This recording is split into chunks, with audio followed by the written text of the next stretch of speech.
But the WNBA All-Star Game ratings have come out, and all I could think of right off the bat was 4 little letters. F-A-F-O. F around and find out.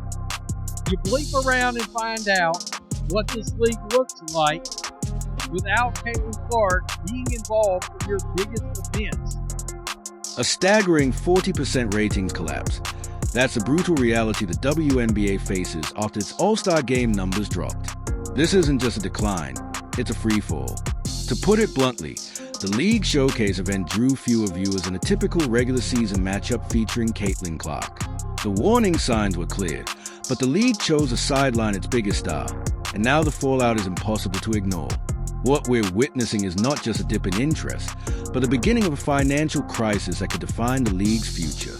New York Liberty is playing the best style of basketball. They are playing the best basketball currently in the WNBA. And when they just had a nationally televised game on ESPN against the Chicago Sky, against Angel Reese, who was one of the biggest names in the WNBA, they had around 600,000 viewers, which is so low. You cannot make fans watch what they don't want to watch. But all we heard last year is that the fans were only watching the Indiana Fever, only watching games Caitlin Clark was playing in, then they weren't real fans and they didn't like basketball. And you just had so much media and WNBA personalities and even players just shunning the new fans. The All-Star Game was only the beginning.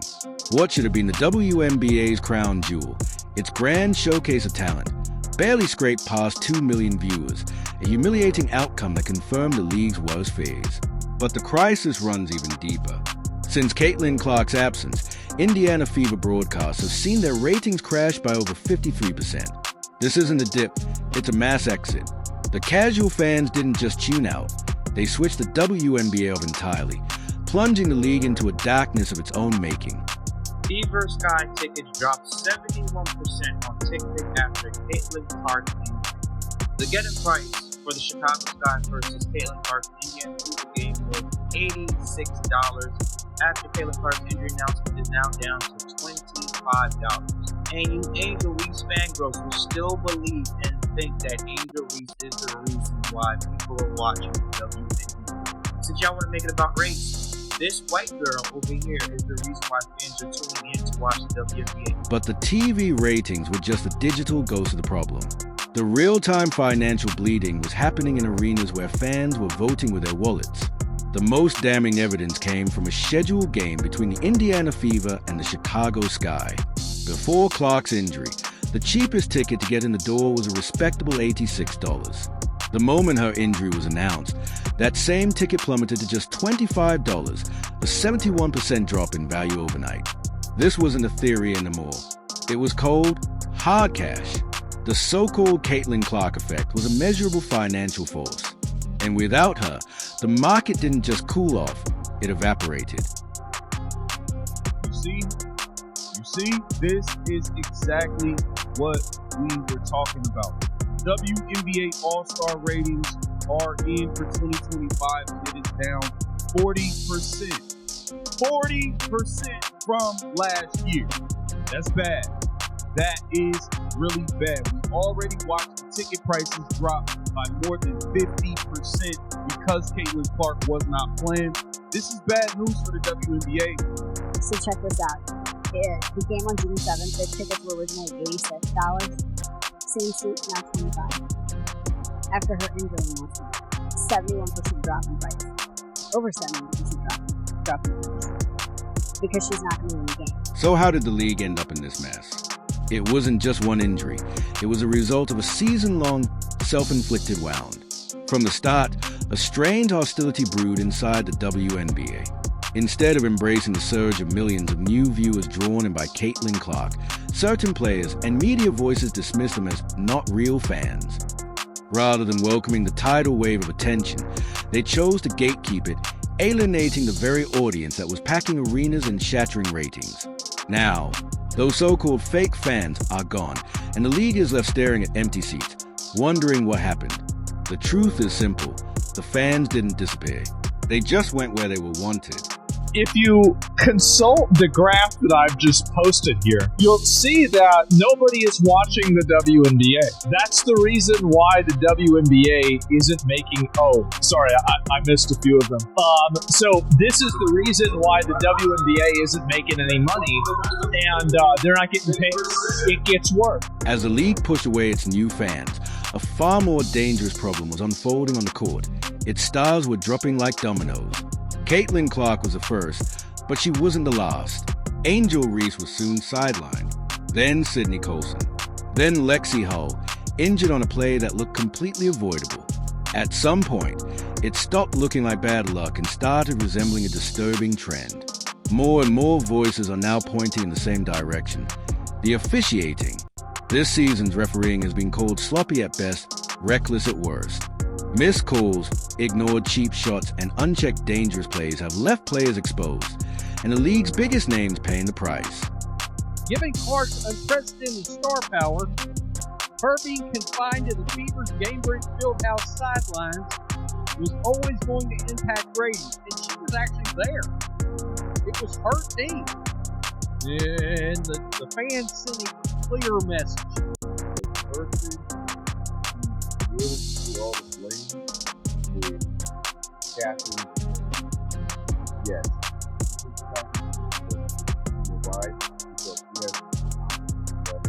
And what's left on the floor? A hollow shell of entertainment. With the stars sidelined, games now look more like glorified preseason scrimmages awkwardly aired on national TV. The buzz is gone, the energy drained. Arenas echo with the sound of a lone basketball in half-empty stands, while commentators strain to hype up sluggish, low-scoring play. It's like showing up to a rock concert only to discover the band's being replaced by the sound guy humming into the MIC. The WNBA is still trying to sell its product, but right now, that product simply isn't entertaining. So that's the All-Star ratings were confirmed, and I have to say, not ideal for the WNBA. And I'll take a look. So, the WNBA All-Star Game had 2.19 million views. But we can't forget last year's Super Bowl performance. This, in fact, is less viewership than average game market. This collapse lays bare a fundamental, and possibly fatal, flaw in the WNBA's foundation. Here's where the problem becomes undeniable. When an NBA superstar like LeBron James or Steph Curry goes down, the league doesn't crumble. The storylines keep rolling, rivalries stay alive, and other stars rise to the occasion. The NBA has decades of depth to lean on.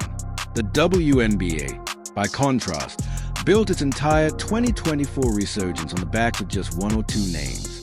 That's not a league, that's a circus act. Instead of creating a sustainable ecosystem, they stacked their future on a fragile attraction, a house of cards doomed to collapse the second a key piece was pulled out. This should be a straight up wake up call. With the ticket prices dropping, and now you see the show, the ratings fell tremendously, and it was an awful game. So that large percent of people who did not watch, they probably had a better Saturday than everybody else. We just got to be real. It's not just the on-court product that's crumbling. The WNBA's entire marketing machine looks broken. Broadcasters sound stuck in neutral, clinging to the past instead of adapting to the present. Instead of elevating players still on the floor, they keep replaying highlight reels of the stars who aren't there. You can hear the strain in their voices as they try to hype games missing their main attractions. In any other league, the spotlight would shift aggressively to secondary stars, building new storylines to keep fans hooked. But the WNBA looks paralyzed, banking on nostalgia for last month to sell tickets tonight. The result? Every broadcast is a reminder of exactly what the fans are missing.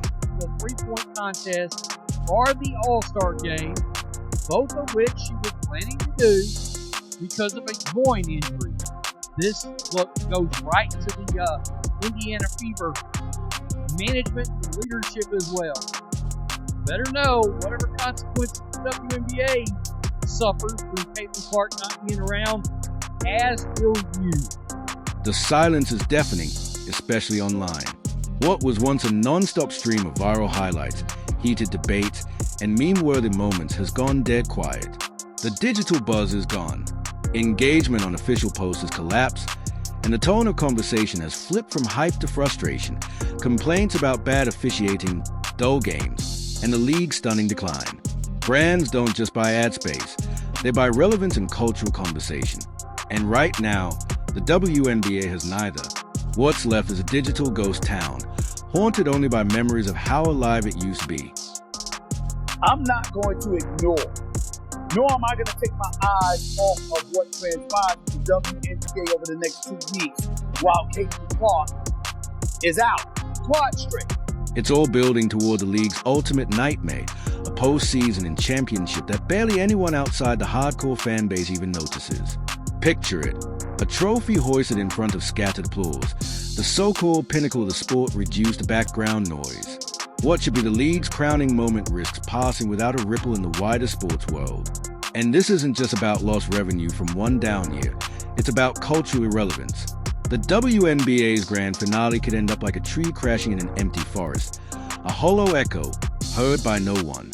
And it was also reported that the Indiana Fever television viewership is also down over 53%. Now, I know a lot of us were expecting some sort of dip since Caitlin Clark has been out with injury, but I don't think all of us were expecting the entire viewership of the entire WNBA to be down. In a crisis this severe, the blame inevitably shifts to the very top. The pressing question is simple: where is the accountability from league leadership? Commissioner Kathy Engelbert has presided over a season in which the WNBA's greatest asset was left unprotected. The refereeing disaster falls squarely under her watch. Her office failed to enforce standards that safeguarded its stars, and when those stars went down, it failed again to adapt. What we've witnessed is nothing short of collapse of vision and execution, leadership standing idly by as a house burned, never even reaching for the fire extinguisher. So, lads, this is very, very concerning if you're WNBA community CEO.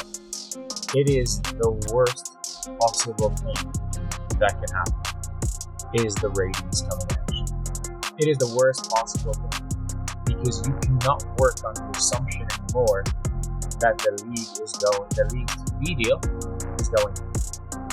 You cannot work on that assumption, because the ratings are down over 50%.